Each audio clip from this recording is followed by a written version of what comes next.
That's why Miss Gillette is doing this. My attorney already told me Miss Gillette does not like me. That comes from Miss Gillette to my attorney.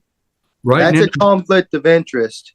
And on the record and for the record, and let the record show. Mr. Perez-Beal. On the record, on and for the record, and let the record show, I have the right to take my accuser, and the accuser must be a living man or woman. Therefore, I move to dismiss the case entirely. Must my accuser be a living man or woman? State of Kansas versus Antonio Manuel Perez-Beal. Are you Antonio Manuel Perez-Beal?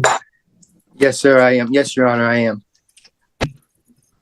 No, I do not. But I do believe I have the right to face my accuser.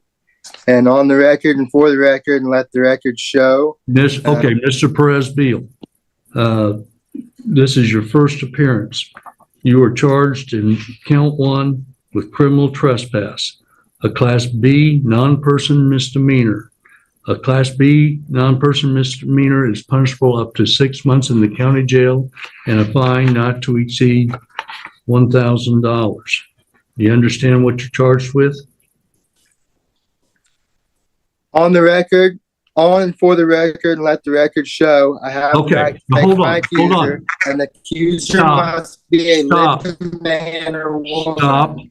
Therefore, I move to dismiss the case entirely. Well, that's not going to be done. Mr. Perez-Beal, I asked you a question. Do you understand what you're charged with? No, I do not. All right. What is it that you don't understand about the criminal trespass charge? I don't know why I'm being charged with a criminal trespass. I have a picture of me and my children over there on November 23rd or 27th. I'd have to go back and date it. My livestock, please let me finish, Your Honor. My livestock come up missing. Whenever that man, I had that leased. Whenever that man come down here, my hot wire come up missing. The fence that divided our two properties. He cut a hole in his fence. I have a witness who is a neighbor stating that he's seen a young man and a young woman out there removing that hot wire. I've never once had a problem. He showed up, our hot wire come up missing, and a hole got in the fence. Whenever that happened, I called one of your deputies, Deputy Joe Love. He showed up to the scene. All right, Mr. Perez. I have a right to look for my missing livestock. Mr. Perez-Beal, I'm filing an interlocutory appeal. You need to stop talking for a moment. This is a first appearance. Well, this is wrong. Sir, this is a first appearance. At that time, what I do is I go over the charges, what the potential penalties are, and try to explain to you your rights. Please do not interrupt any further. Do not go off on tangents. I'll have some questions for you that you'll need to address. First of all, in regards to your rights, you have the right to a trial, either to the court or to request in writing a request for a jury trial. At a trial, the state has the burden of proof. The burden of proof in a criminal case is beyond a reasonable doubt. At a trial, you have the right to be represented by an attorney or to represent yourself. You understand you have the right to, at a trial, to cross-examine the state's witnesses and to call witnesses on your own behalf. You may use the court subpoena power to be sure that other witnesses appear. Do you understand these rights? Yes, sir. All right. Now, at a trial, beyond the right to cross-examining the state's witnesses and calling witnesses on your own behalf, you have the right to either testify or not testify as you see fit. If you choose not to testify, then that cannot be considered against you into determining if you're guilty or not guilty. Must my accuser be a living man or woman? Okay, Mr. Perez-Beal, I'm not sure where you're getting this. The Sixth Amendment. All right. This is the first appearance, as I've indicated before. Now, if you wish to be represented by an attorney, you can hire one or you can apply to the court if you choose. Let's take this to trial. Jury, I want a jury trial. All right. First of all, let's answer the question about the attorney. Are you going to represent yourself or are you going to hire an attorney? I will, at this point, I'll represent myself. And if I have the fine. You blocked out, Mr. Presbeal. Can you hear me now? And now I can hear you. The last thing I heard before it blacked out was in regards to you're going to be representing yourself and that you I will represent myself unless I'm financially able to hire an attorney. But last time I spoke to my attorney, Mrs. Mary Ann Shirley, she told me that Judge Jill Gillette does not like me. That's where all this is coming from. First of all, Ms. Gillette is not the judge. I am. You've been before me before. Yes, sir. I know. All right. So are you still on probation? Yes, sir. As far as I know. Well, if you're on probation and convicted of a new offense, that'll be a violation of that probation. That's why Miss Gillette is doing this. My attorney already told me Miss Gillette does not like me. That comes from Miss Gillette to my attorney. That's a conflict of interest. Right now, you don't have an attorney on this case. Is Ms. Mary Ann Shirley going to be, are you going to hire her on this case? I will talk to her, but Gillette knows what she's doing. She likes tearing families apart. What happened when Karma finally Mr. Presbeal, you've indicated that you want a trial. And you also indicated that you wanted to have a trial by jury. To do that, you have to file a written request for a misdemeanor. I have to file a written request? If you are going to be representing yourself, you need to understand there's disadvantages in that. One disadvantage is I don't believe you have the training that an attorney has. No, but I also don't have everything I make's going to try and keep our home and stay afloat right now. Right. As I indicated before, if you wish to have an attorney but cannot afford an attorney, you can apply to the court. If you meet the financial guidelines, then I would appoint an attorney to represent you. If that may not be an attorney that you select. I will talk to Miss Mary Ann Shirley.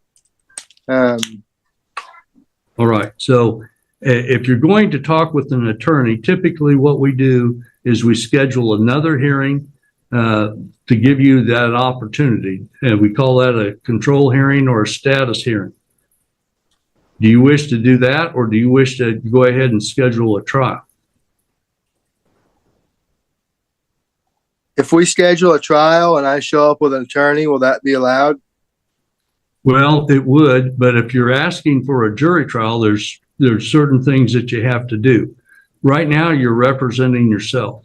That can be, you need to understand that the disadvantage that people have by doing that sometimes is more than others, but you will be required to follow the rules as you are an attorney if you're representing yourself.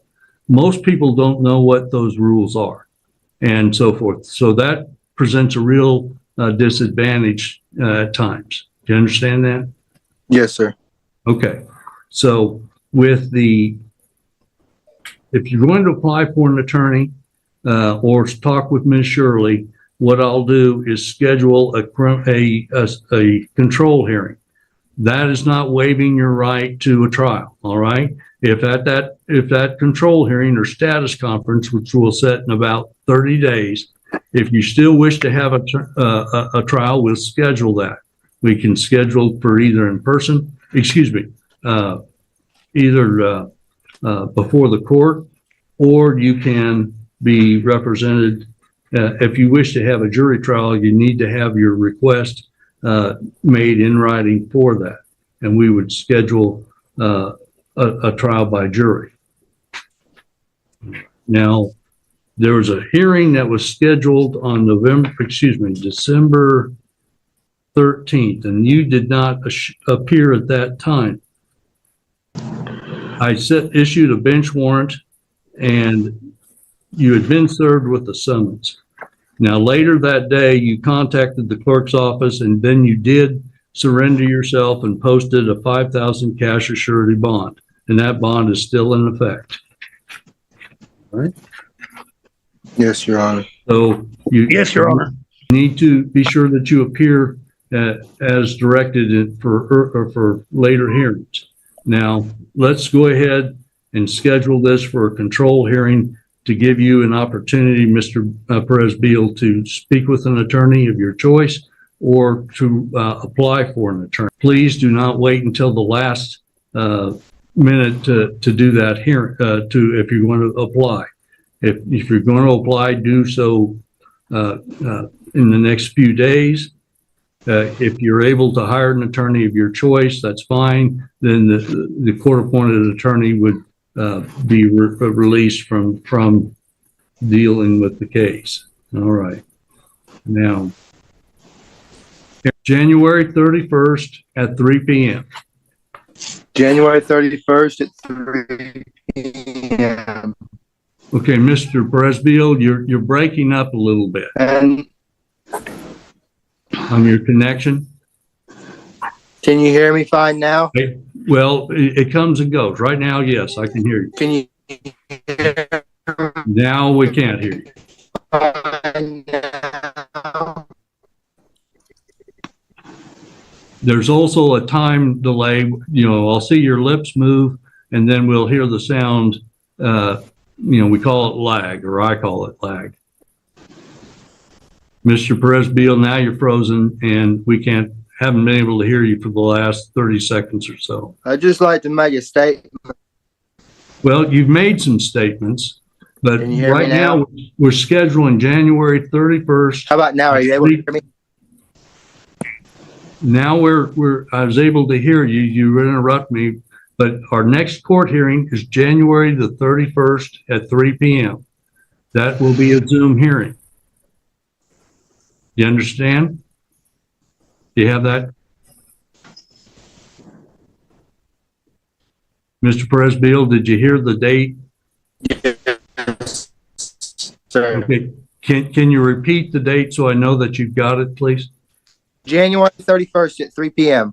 Correct. Because that'll be a Zoom hearing, but I want you to appear at the sheriff's office so that we don't have this problem here.